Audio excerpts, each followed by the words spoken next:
Do you know what? It was 15.2 billion. Billion, Not million. sorry. Hi, I'm Amy Graham. Hi, I'm Penny Dakin. And we're here today to give you some context on the Cost of Late Intervention report. What is the cost of late intervention? So we know that governments spend a lot of money providing services to children and families when things go wrong in life. That's the cost of late intervention.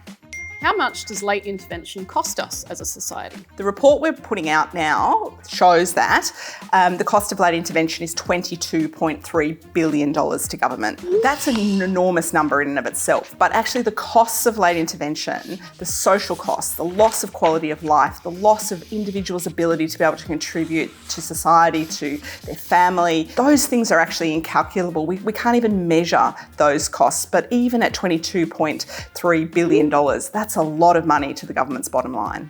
What is the Collier report and why did we do a round two? Minderoo Foundation supported the first iteration in 2019 and we were keen to do the second one this year to understand the trend over time. We had a hunch that the cost had probably increased, but I think even we were shocked at just what that increase in cost was. What did the new report say?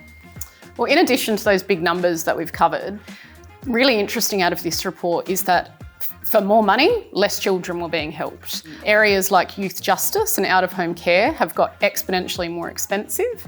And I think also we're finding that the difference between those children that were getting helped previously and those that aren't now has grown. Why does acting early matter so much?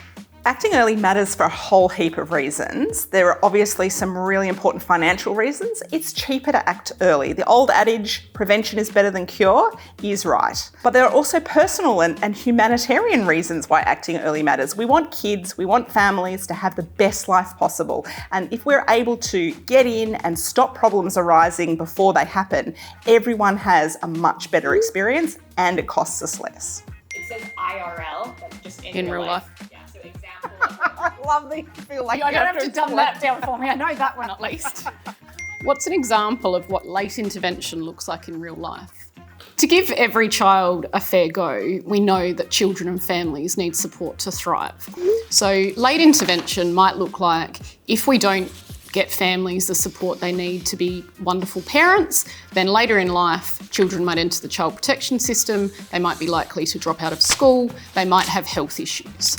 Likewise, if we don't support children and families to get psychological support at times that they're struggling, that can escalate. That can get into really serious mental health conditions, loss of productivity in the workforce, and so on. Do you want me to read it? It hasn't come through. You'll have to. What can be done right now to fix this? I think if we had to do one thing now, we could track spending better. So we could know where we're investing, in what, for how many children, and use that data. For me, I think the one thing that I'd like to see is information and evidence about what works, what early interventions deliver good outcomes for kids. They need to be made available at the community level so that communities can make the best possible decisions for the programs or interventions or whatever that they do in their communities and be able to track them in real time. Thank you so much for watching today. We hope that we helped you understand that early intervention is not just the right thing to do, it's the smartest thing to do for the economy. And if you've liked this video, we have heaps more content, so like and subscribe and check out our other videos here.